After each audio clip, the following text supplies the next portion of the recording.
मुकुन्दाभ्यो जयेन्द्रनमस्तु मङ्गलम्। सर्वमङ्गलमाङ्गल्यं सर्वकल्याणकारकं सदानं सर्वधर्माणां जैनं जयतु शासनं जैनं जयतु शासनं जैनं जयतु शासनं।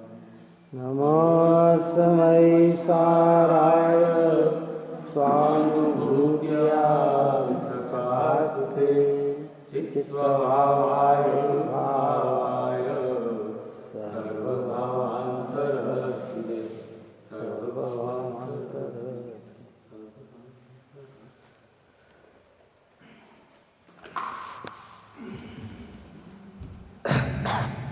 गाथा अपने 83 चल रही थी। दृष्टांत देकर आचार्य भगवंत ने यह बात समझाई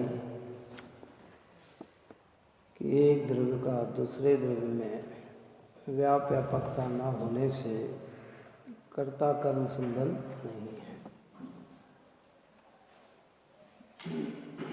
जहाँ कर्ता कर्म संबंध नहीं होता है वहाँ भोक्ता भोग के संबंध भी नहीं है। एक ही द्रव्य में कर्ता कर्म संबंध होता है और भोक्ता भोग के संबंध होता है। ठीक है, एक बार पढ़ के फिर आगे चलते हैं। जैसे उत्तरंग और निस्तरंग अवस्थाओं को हवा का चलना और न चलना निमित्त होने पर भी हवा और समुद्र को व्यापक भाव का अभाव होने से कर्ता कल्पने की सिद्धि है। इसलिए समुद्र ही स्वयं अंतर्व्यापक होकर उत्तरंग अथवा निस्तरंग अवस्थाओं में आदि मध्य अंत में व्याप्त होकर उत्तरंग अथवा निस्तरंग ऐसे अपने को करता हुआ स्वयं एक को ही करता हुआ प्रतिभाषित होता है, परंतु अन्य को करता हुआ प्रतिभाषित नहीं होता। और फिर जैसे वही समुद्र भाव्य भावक के अभाव के कारण पर भाव का पर के द्वारा अनुभव अशक्य होने से अपने को उस तरंग अथवा निस्तरंग रूप अनुभव करता हुआ स्वयं एक को ही अनुभव करता हुआ प्रतिभाषित होता है, परंतु अन्य को अनुभव करता हुआ प्रतिभाषित नहीं होता। इस प्रकार दृष्टांत देकर आचार्य भगवंत हमें समझाते हैं, जिसकी चर्चा हमने पूर्व में की है। अब उसका सिद्धांत बताते हैं। देखिए क्या कहते हैं। इसी प्रकार संसार ससंसार और निसंसार अवस्था को पुद्गल कर्म के विपाक का संभव और असंभव निमित्त होने पर भी पुद्गल कर्म और जीव को व्यापक भाव का अभाव होने से कर्ता कर्मपने की असिद्धि है। क्या कहा? ससंसार और निसंसार। ससंसार क्या? 4 गति 84 लाख योनियाँ, ये ससंसार। निसंसार क्या? मोक्ष दशा निसंसार। क्या बात आई समझ में नहीं आई?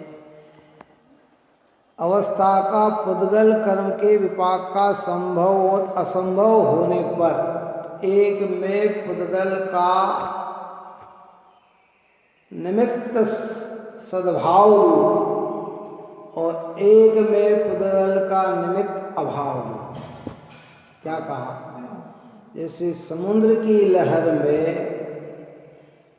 उस तरंग अवस्था में लहर के उछलने में हवा का सद्भाव रूप निमित्त काय का, और शांत रूप बहने में हवा का अभाव रूप निमित्त कौन सा?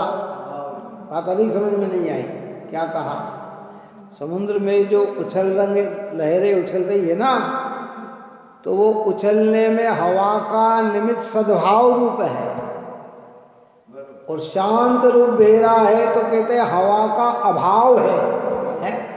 ऐसे संसार दशा में कर्म का सद्भाव रूप निमित्त है और मोक्ष दशा में कर्म का अभाव रूप। हम कहते हैं ना सिद्ध क्या कैसे बने कि 8 कर्म का अभाव करके, नाश कहो या अभाव कहो, क्या कहते हैं 8 कर्म के अभाव में सिद्ध हुए। क्या हुआ? पर कर्म कर्म रूप परिणमे, सिद्ध रूप नहीं परिणमे। सिद्ध में तो कौन परिणमा है? जीव परिणमा। जीव ही सिद्ध अवस्था का करता है और जीव ही सिद्ध अवस्था का भोगता है। कर्म का अभाव निमित्त है और संसार दशा में भी जीव ही अपने राग देश अज्ञान का करता है और अज्ञान राग देश का भोगता है। कर्म तो उसका निमित्त है। कर्म ये सद्भाव निमित्त है, वो अभाव निमित्त है। तो कर्ता कर्म किसका किसमें लगा? कर्म का कर्म में और जीव का जीव। व्यवहार करना घाति कर्म नाश कर पायो केवल राज, शांति हो सब जगत में वृषभादि जिन राज। ये निमित्त का 4 घाती कर्म के अभाव में केवल ज्ञान की प्राप्ति हुई। पर केवल ज्ञान रूप कौन परिणमा? कर्म परिणमा की जीव परिणमा?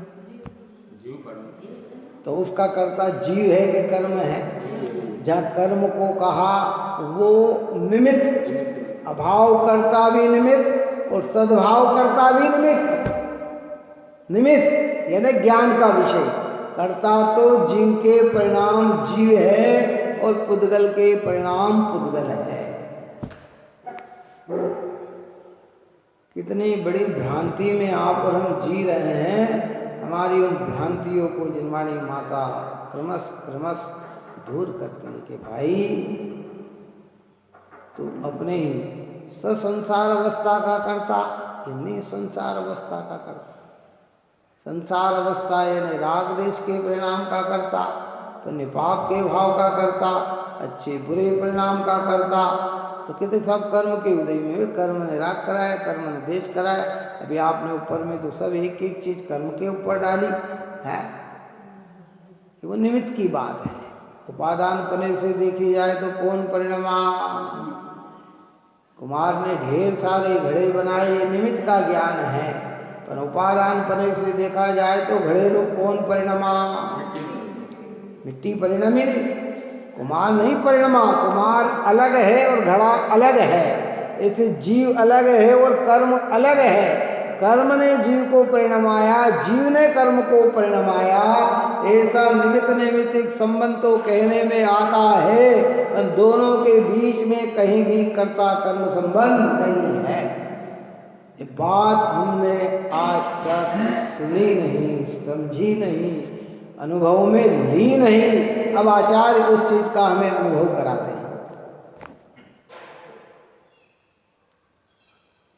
पूरा जोर किस पे? बोलो, किस पे दे रहे हैं हम? स्वयं परिणमते हुए वस्तु पे दे रहे हैं कि कर्म पे दे रहे हैं? परद्रव्य पे दे रहे हैं कि वस्तु के स्वभाव पे दे रहे हैं? वस्तु के स्वभाव। कहाँ दे रहे हैं हम? पूरा जोर वस्तु पर पे दे रहे हैं। और जिनवाणी माता पूरा जोर काय पे दे रही है? स्वतंत्रता पे दे रही है, स्वभाव पे दे रही है। इसलिए गाथा अद्भुत है। ये कर्ता कर्म अधिकार बहुत अद्भुत अधिकार है। इसकी प्रारंभता में अपन ने बात कही थी कि कुंद कुंद आचार्य का कर्ता कर्म अधिकार, जिसने जाना मर्म को बेड़ा उसका पार। बेड़ा अर्थात संसार से बाहर निकलने का मार्ग प्राप्त कर लेता है। हम जगह जगह इसी चीज को आरोप कर, या तो परद्रव्यों पे आरोप करेंगे या कर्म पे आरोप करेंगे। वस्तु की सहज परिणमता को कौन आरोप करेगा? और जिनवाणी काय पे दे रही है? सहिता निमित्त का ज्ञान करा रही है, तो निमित्त को कर्ता नहीं मान रही है। और जहाँ कर्ता कहा गया उसको व्यवहार नहीं की, खाते में डाला कि भाई ये तो ये दो द्रव्यों के बीच में व्यवहार नहीं की परिभाषा, एक द्रव्य को दूसरे द्रव्य में मिला जुला कर कथन करना, इसका नाम है व्यवहार नहीं। संयोग जनित कथन करना, इसका नाम है व्यवहार नहीं। पर्याय आश्रित कथन करना, इसका नाम है व्यवहार नहीं। पराश्रित कथन करना, इसका नाम है व्यवहार नहीं। और जो वस्तु जैसी है उसे वैसा बताना, इसका नाम है निश्चय नहीं। निश्चय नहीं वस्तु को जो का त्यों बताता है। जो का त्यों बताने से अज्ञान मिटता है। अज्ञान कैसे मिटता है? बोलो, अज्ञान कैसे मिटता है? बस अनादि से है। अब देखो आप और हम व्यवहार नहीं में हमको कितना कह रहे हैं, और हम व्यवहार नहीं की मान्यता बना के बैठे तो अज्ञान। बालक है, युवा है, वृद्ध है, स्त्री है, पुत्र है, बेटा है, पिता है, माता है, भाई, ये सब व्यवहार नहीं कह रहा, और ऐसी मान्यता आप और हम बना के बैठे हुए हैं। तो बोलो मिथ्या तो हो रहा है कि सम्यक तो हो रहा है?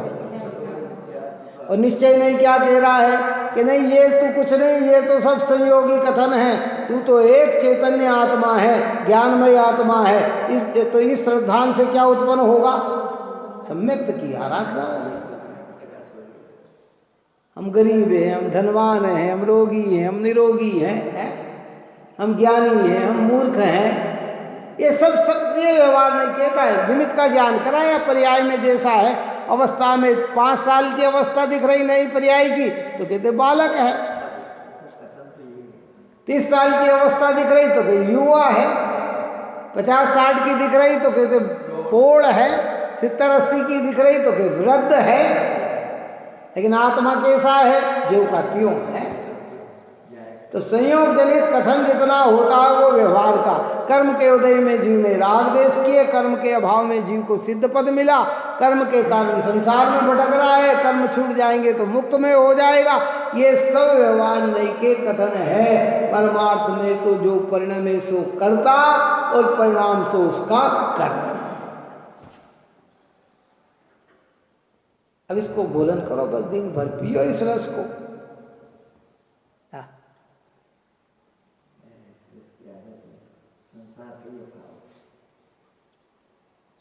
पर हम कहाँ इतना समय हमारे पास भाई। अनंत सुख को प्राप्त करना है और दृष्टि अनंत स्वभावी पे जाती नहीं है, इसलिए हमें विचार करना है, बहुत गहराई से, इससे शांति से विचार करना है। निमित्त होने पर भी पुद्गल कर्म और जीव को व्यापक भाव का अभाव होने से कर्ता कर्म पने की सिद्धि है। इसलिए जीव ही स्वयं अंतर व्यापक होकर संसार अवस्था अर्थात निसंसार अवस्था में आदि मध्य अंत में व्याप्त होकर संसार अथवा निसंसार ऐसी अवस्था को करता हुआ अपने एक को ही करता हुआ प्रतिभाषित होता है। दोनों दशा में कौन प्रतिभाषित होता है? जीव। संसार दशा में भी कौन परिणम रहा? जीव। मुक्त दशा में भी कौन परिणमेगा? जीव। संसार दशा के परिणमन में निमित्त कौन है कि अष्ट कर्म का सद्भाव, और मोक्ष दशा में प्रकट होने में निमित्त कौन है कि अष्ट कर्म का अभाव। जैसे समुद्र में लहर उत्पन्न होने में सद्भाव निमित्त है हवा, और शांत रूप बहने में अभाव रूप निमित्त है हवा। लेकिन हवा जल रूप परिणमित नहीं होती, लहर रूप परिणमित नहीं होता। इसलिए हवा लहर का कर्ता नहीं, वो लहर समुद्र ही लहर रूप परिणमित होता है। उसके आदि में समुद्र है, मध्य में समुद्र है और अंत में समुद्र है। इसलिए समुद्र ही लहर का कर्ता है, हवा लहर की कर्ता नहीं है। ऐसा दिव्य ज्ञान, सम्यक ज्ञान ये जिनवाणी माता हमें दे रही है। संसार अवस्था में कौन परिणम रहा? अब निमित्त रूप से कहते हैं, कर्म पे आरोप देते हैं।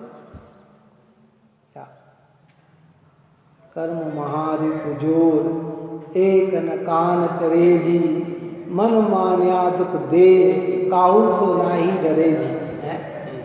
इनमें की चर्चा कह रहे कर्म महारूपी जोर,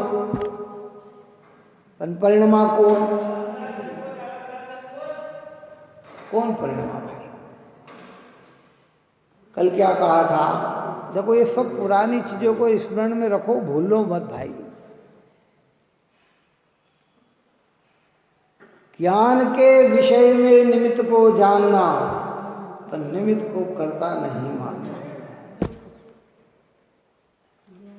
लहर के उतरंग अवस्था में हवा को जानना, कहेंगे ऐसा क्यों साहब, इसमें इतनी लहर ऊंची क्यों? अरे भाई कितनी तेज आंधी चल रही, कितनी तेज हवा चल रही है? ज्ञान कराया, लेकिन परिणमन किसका किसमें हुआ? समुद्र का, समुद्र में परिणमन हुआ। बोल, हमारे यहाँ क्या कहा जाता है? सब निमित्त नैमित्तिकता की बात है, उपादान की भी चर्चा जिनागम में कही है ना। नंदीश्वर दीप की अपन ने पूजा की 8 दिन में, 4 दिशा में 4 बावड़ी, उस दिन भी कहा था। कितनी बावड़ी? 4।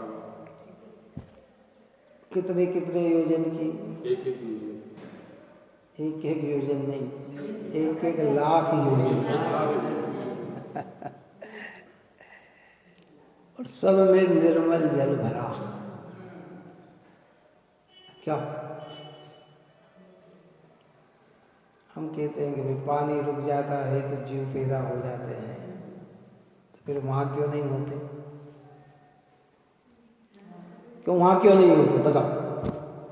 यहाँ क्यों होते? चिरोदरी समुद्र के जल में त्रस जीव नहीं, क्यों नहीं है? यहाँ क्यों है? दोनों की अपने अपने परिणमन की स्वतंत्र योग्यता। क्या कहना चाहते हैं? बात आ रही समझ में नहीं? यहाँ जो हो रहे कहेंगे अगर सब गंदगी है, रुका है, ये है, ऐसा है, वैसा है, इसलिए इसमें ये है, ये सब है, लेकिन क्या यही तो जैन धर्म है, जहाँ कर्मों के उदय की चर्चा करते जीव पूरी तरह से उसको ही कर्ता मान लेता है। अब हमने कर्म के गीत गाए, किसके गीत गाए? देखो 8 कर्म का नाश करके भगवान सिद्ध हो गए, तो हमें 8 कर्म और उसके नाश की महिमा आ रही, भगवान के पुरुषार्थ की महिमा ही नहीं आ रही कि वो मोक्ष काय से गए। बोलो काय से मोक्ष गए? परिणमा कौन? और हम गीत काय के गा रहे हैं? कर्म के गीत गा रहे हैं।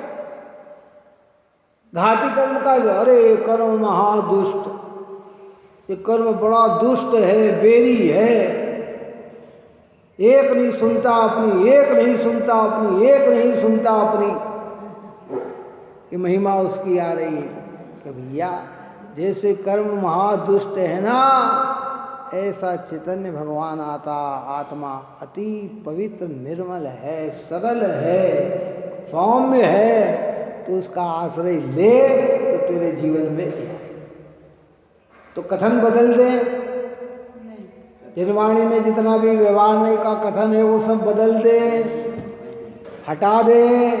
नहीं हटाना, नहीं बदलना, उनका ज्ञान करना बस। हाँ, लौकिकता में होते हैं ना, दुनिया में कई व्यक्ति ऐसे होते हैं जो हमारी बात को नहीं सुनते, हमारी बात नहीं मानते हैं। टोडरमल जी साहब क्या कहते हैं? चलो बताओ, उनको हटा दें, उनको नष्ट कर दें कि नहीं, वहाँ से दृष्टि हटा लो। क्या हटा लो? यहाँ कह रहे श्रद्धा हटा लो बस, के ये तो ज्ञान का विषय। श्रद्धा में एक द्रव्य दूसरे द्रव्य का कर्ता नहीं है। ये बात आचार्य भगवंत ने समझा कर हमें समझाई, समझ कर हमें समझाई, अच्छी तरह से समझ ली और हमें समझाई, हम इसको समझे अच्छी तरह से। अपने को एक को ही कर्ता प्रतिभाषित हो, परंतु अन्य को करता हुआ प्रतिभाषित नहीं हो। फिर उसी प्रकार ये जीव भाव्य भावक भाव के अभाव के कारण पर भाव का पर के द्वारा अनुभव अशक्य है। इसलिए ससंसार अवस्था निसंसार रूप अपने को अनुभव करता हुआ अपने एक को ही अनुभव करता हुआ प्रतिभाषित होता है, परंतु अन्य को अनुभव करता हुआ प्रतिभाषित नहीं होता। संसार अवस्था में भी कौन परिणमा? जीव। तो इस संसार अवस्था का भोक्ता कौन बना? जीव। संसार भोग्य, जीव भोक्ता। मोक्ष अवस्था का भोग्य और जीव भोगता है।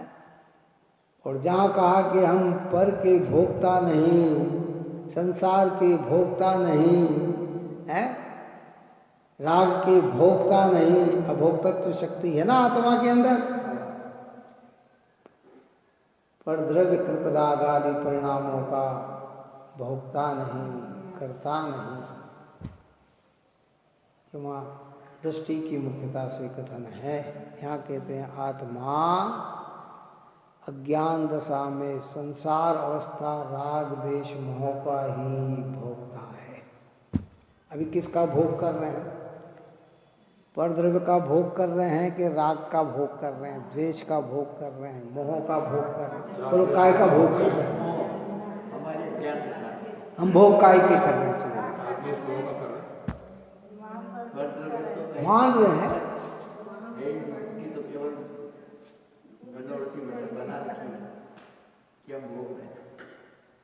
चिंतन करो इन बातों का। पंचेंद्रिय के विषयों का जो परद्रव्य है ना, पांचों इंद्रिय के भोग, हमें लग रहा है कि हम इन्हें भोग रहे हैं कि नहीं भाई, तुम अपने राग को ही भोग रहे हो। बोलो कौन सा दृष्टांत दिया? चोडरमल्ली साहब ने दृष्टांत दिया, उन्होंने कई बार ये दृष्टांत दिया। हाँ, कि जैसे कुत्ता हड्डी चबाता है, क्या चबाता है? शमशान में मुर्दे की हड्डी मिल जाती है उसे, वो चबाता, जोर जोर से चबाता है, तो उसके जबड़े छिला जाते हैं। क्या छिला जाते हैं? वो जबड़े में से खून निकलता है। निकलता क्या है? तो उसे वो किसको मानता है कि हड्डी में से आ रहा है, तो हड्डी में तो कोई खून है नहीं। क्या? तो ऐसे पंचेंद्रिय के विषयों में हमारा राग प्रवर्तता है।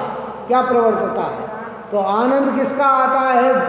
हमारे राग का आता है, और हम मानते काय का? अब इसी को दृष्टि में लगाएं तो पांचों इंद्रिय के विषयों में ज्ञानी का ज्ञान प्रवर्तता है, तो ज्ञानी तो ज्ञान का वेदन करता है, उस भोग का वेदन नहीं करता है। और अज्ञान दशा में राग का, तो राग अवस्था और ज्ञान अवस्था जीव की है, वो परद्रव्य का वेदन करना अवस्था जीव की नहीं है। पुद्गल का परिणमन पुद्गल में, वो जीव का परिणमन जीव। संसार दशा में रागादि का भोग हो रहा है, तो ये परिणमन हमारा है। सिद्ध भगवान अनंत काल के लिए, साधि अनंत काल के लिए निज परिणाम का भोग करेंगे, आनंद का भोग करेंगे, तो वे उसके वेदक हैं। अब निमित्त कारण बताते हैं क्यों सिद्ध भोग रहे हैं ऐसे अनंत सुख को, कि भाई उनके 8 कर्म का अभाव हो गया ना, इसलिए भोग रहे हैं। समुद्र शांत क्यों बह रहा है? कि हवा नहीं चल रही ना, इसलिए शांत है। पर वो शांत रूप परिणमा कौन? कि समुद्र परिणमा। सिद्ध अवस्था रूप परिणमा कौन? कि जीव परिणमा। तो कर्म पे आरोप जो दिया वो निमित्त का, और स्वयं परिणमा इस पे आरोप आया ये उपादान का। निमित्त उपादान को जानना समझना, पर निमित्त का ज्ञान करना और उपादान की श्रद्धा करना। ज्ञान तो दोनों चीज का करना, निमित्त का भी करना और उपादान का भी करना। पर उपादान सर्वथा सत्य है, निमित्त कथनचित अपेक्षा, कथन की अपेक्षा से सत्य है। वस्तु का स्वभाव तो ऐसा है नहीं। अभी आप और हम संसार दशा में परिणमन कर रहे हैं, तो कर्म परिणाम आ रहा कि हम स्वयं अपनी योग्यता से परिणमन कर रहे हैं? क्या और उपादाय कर्म निमित्त निमित्तिक संबंध है। अब देखो एक और बात समझना, जैसे ऊपर में कहा ना कि अशुद्ध नाई की कथनी तो अनादिकाल से जिन्हें सुनी है, समझी है, और इसका उपदेश जगह जगह भी मिलता है, पर आचार्य ने इन सब से हटकर निश्चय नहीं का कथन किया। काय का कथन किया है? अशुद्ध नहीं का विषय तो संसार है और शुद्ध नहीं का विषय मोक्ष है। तो हमें उस संसार से बाहर होना है तो शुद्ध नहीं के विषय की श्रद्धा करनी। तो काय की श्रद्धा करनी? तो उपादान वस्तु के सहज परिणाम की श्रद्धा करो। होता स्वयं जगत परिणाम, मैं जग का करता क्या काम, दूर हटो पर कृत परिणाम, सहजानंद रहूं अविराम। सहजानंद सहजानंद सहजानंद। श्रद्धा में तो जम जाए भाई बात। श्रद्धा में जमेगी तो ही आगे निर्विकल्प होगा।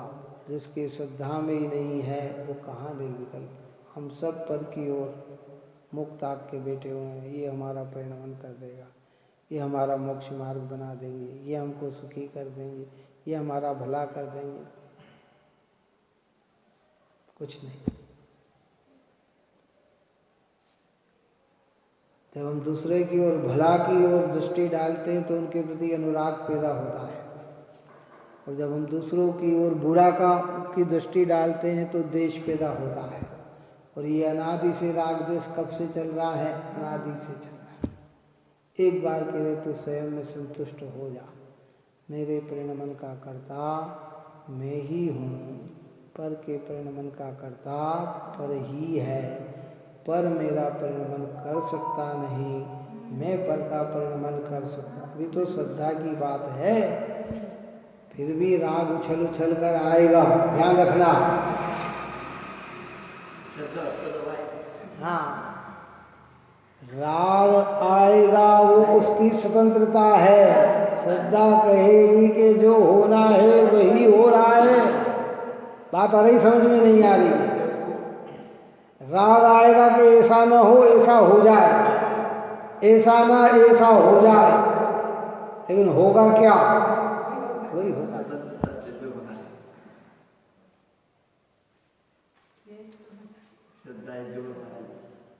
वस्तु की स्वतंत्रता है इसकी।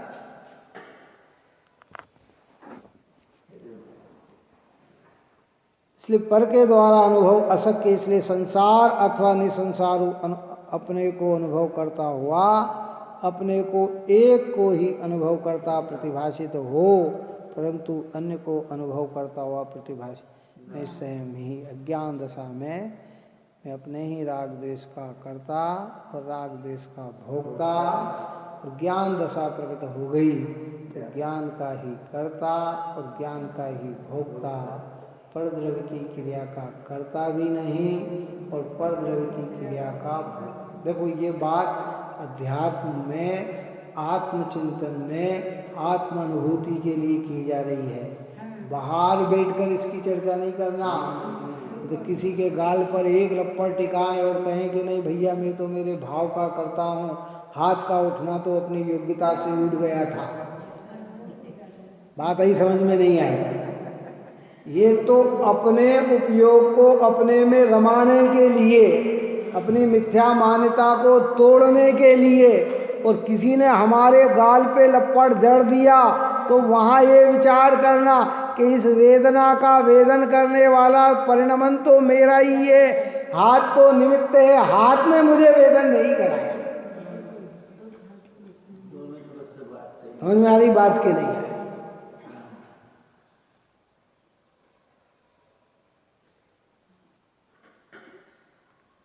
जहाँ तहाँ तारवे को, पार के उतारवे को, सुख विस्तारवे को, यही जिनवाणी है। जिनवाणी तो जहाँ तहाँ तारवे को, हर शब्द हमें तो तारने के लिए है। पार के उतारवे को, संसार समुद्र से पार उतारने के लिए है, और सुख का विस्तार करने के लिए, सुख विस्तारवे को। कौन सा? सुख की पहले तो प्राप्ति कराती है, सम्यक दर्शन होते ही सुख की प्राप्ति, और धीरे धीरे जितना जितना अभ्यास बढ़ता है सुख का विस्तार होता है, बढ़ता है, और एक दिन जाके पूर्ण सुख प्रकट हो जाता है, जिनको हम अनंत भगवान कहते हैं, सिद्ध भगवान कहते हैं। ऐसा सुख प्रकट हो जाता है। बोलो काय के करता? हाँ, फिर ध्यान से सुन ला, ये बिल्कुल स्मरण में रखो ये बात। स्वभाव दशा में जीव ज्ञान का ही कर्ता, ज्ञान का ही भोक्ता, और स्वभाव दशा में स्थिर न रहे तो व्यवहार कहता है कि राग का ही कर्ता। राग राग कहकर संपूर्ण भाव के दिए, राग कह के खाली राग नहीं लेना, ऊपर की सब गाथा ध्यान रखना। जहाँ एक राग कहा, जहाँ एक क्रोधादि कहा, उसमें सारे भाव आ गए, सब समाविष्ट हो गए। कि जहाँ कहा कि जीव राग का करता तो कैसा द्वेष तो लिखा ही नहीं इसके अंदर कि सब उसी में गर्भित है। क्रोध कहा तो कि मान तो कहा ही नहीं कि सब इसमें गर्भित है। हास्य तो कहा ही नहीं कि सब इसमें गर्भित है। राग का है ना संपूर्ण। अज्ञान दशा में हम अपने संपूर्ण विकार भावों के कर्ता और विकार भावों के भोक्ता, और ज्ञान दशा में हम ज्ञान के कर्ता और ज्ञान के भोक्ता। अब कर्म का बंध, कर्म का उदय, कर्म की सत्ता, इन रूप परिणमन का कर्ता पुद्गल है, मैं नहीं। शरीर की अवस्था का परिणमन का परिणमने वाला पुद्गल है, मैं नहीं। मैं तो किस रूप का करता हूं? अज्ञान दशा में राग और स्वभाव दशा में ज्ञान। बोलो सोचो क्या करें। देखो भाई, ये बात जिसको प्रसन्न चित्त से सुहा जाए ना, उसका भी बेड़ा पार हो जाता है। अभी तो इसी सत्य की स्वीकृति देने में बहुत पुरुषार्थ लगता है। लोग कह रहे हैं कैसी बात करते, करते तो दिखते हैं, बोलते तो दिखते, उठाते तो दिखते, खाते तो दिखते, ये करते तो दिखते, और कहते हैं इनके क्रिया के करता हम नहीं। अरे यही तो बात समझाना चाहती है जनवाणी माता।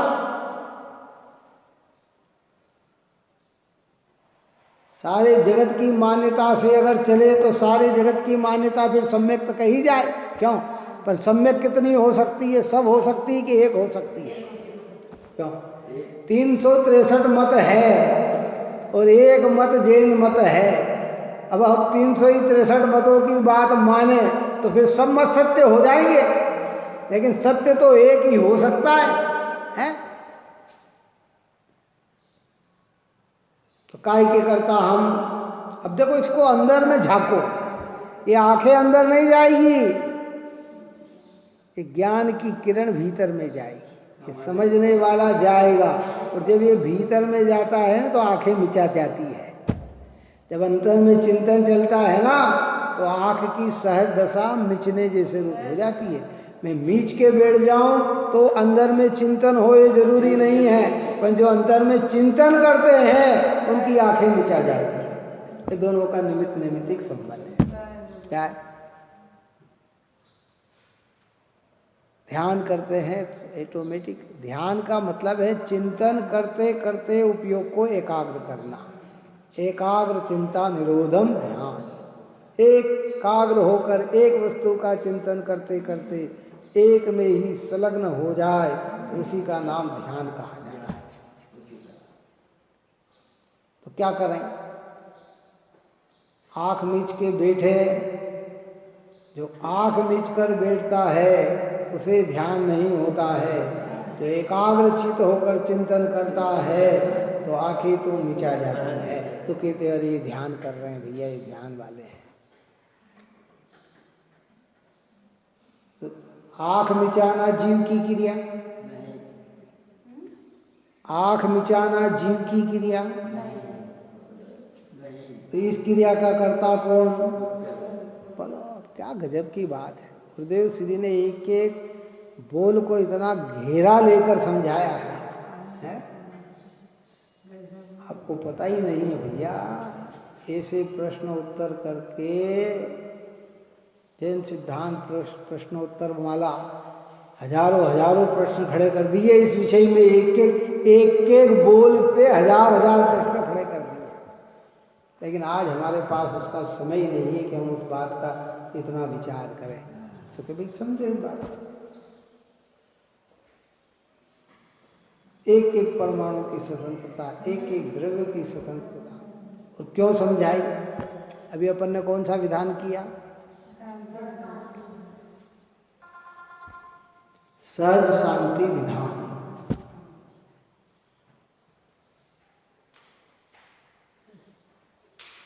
जितने भी तीर्थंकर हुए ना तो शांतिमय हुए। विधान का अर्थ क्या होता है? सहज शांति प्राप्त करने का विधान, यानी उसकी विधि। मांडना तो व्यवहार से विधान, लेकिन सहज शांति प्राप्त की विधि क्या है? सहज शांति का मतलब है सिद्ध बनने की विधि क्या है, अनंत बनने की विधि क्या है। क्योंकि वास्तविक शांति विधि के नायक तो वे ही हैं, परमात्मा ही है। तो इसकी विधि ये भगवान बता रहे हैं। कुंद आचार्य देव दे रहे हैं, अमृतचंद्र आचार्य भगवंत कह रहे हैं हमें, ये विधि है भाई। एक द्रव्य को दूसरे द्रव्य का कर्ता मत मानो, 6 द्रव्य को स्वतंत्र परिणमनशील जानो। प्रत्येक पदार्थ अपने ही परिणाम का कर्ता है, दूसरे का कर्ता नहीं। पुद्गल पुद्गल की क्रिया का करता है, जीव का नहीं। जीव जीव की क्रिया का करता है, पुद्गल का नहीं है। और ऐसे विचार करके, चिंतन करके अपने ज्ञान में ठहर जाएं, बस कार्य की शुरुआत प्रारंभ हो जाएगी। अब बोलने की बात पड़ेगी तो व्यवहार बोला जाएगा। मैंने उस रोज क्या कहा था कि पिता ऑफिस से घर आया, बच्चे ने दरवाजा खोला, सबसे पहले पिता ने कहा क्योंकि मम्मी कहाँ है? बोलो तो क्या कहेगा वो बच्चा? समझ गया उनकी भाषा? जैसे कहा ना मम्मी कहाँ है, तो पिता की मम्मी का नहीं बताएगा कि दादी वहां गई, वो कहेगी मम्मी कमरे में है या पड़ोस में गई है।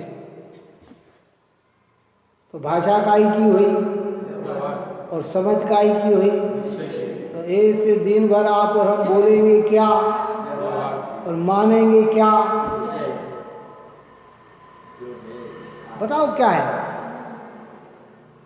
पिता भी कह रहा है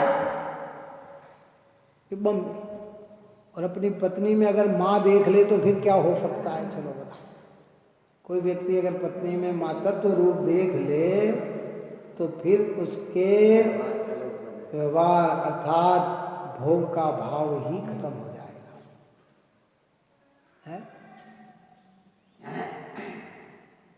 लेकिन दोनों समझ जाते।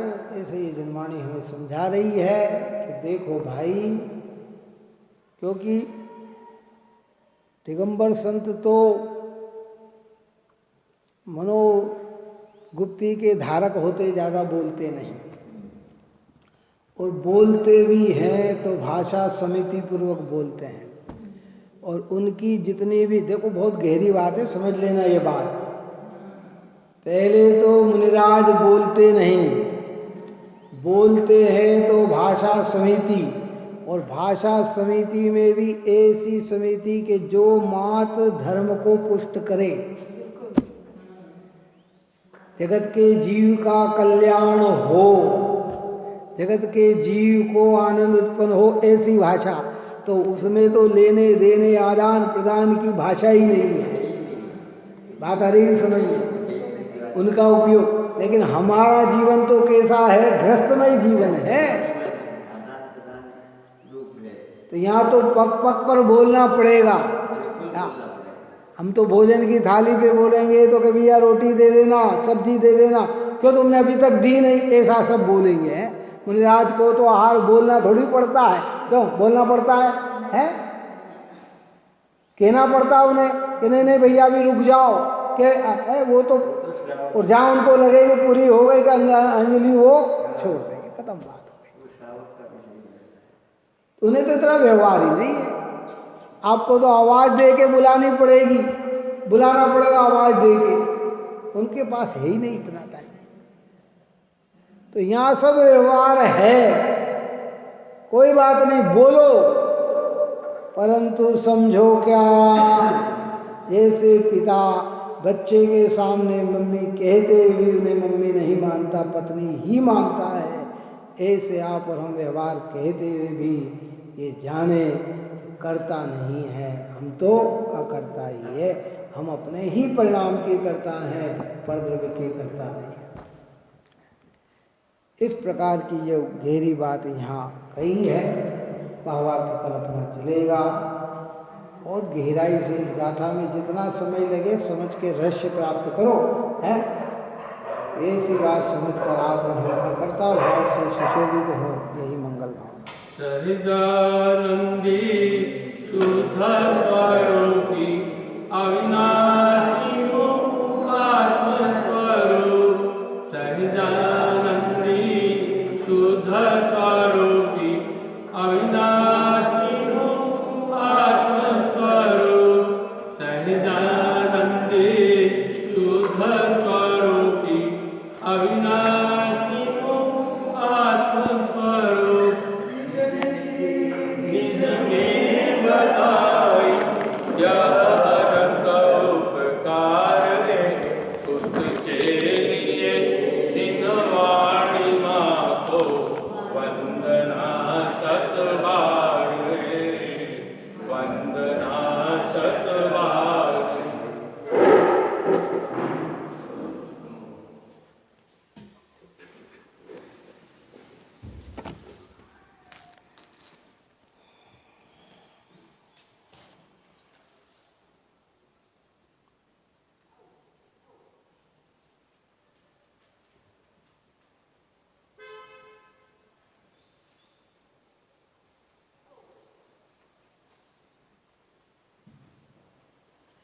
जहाँ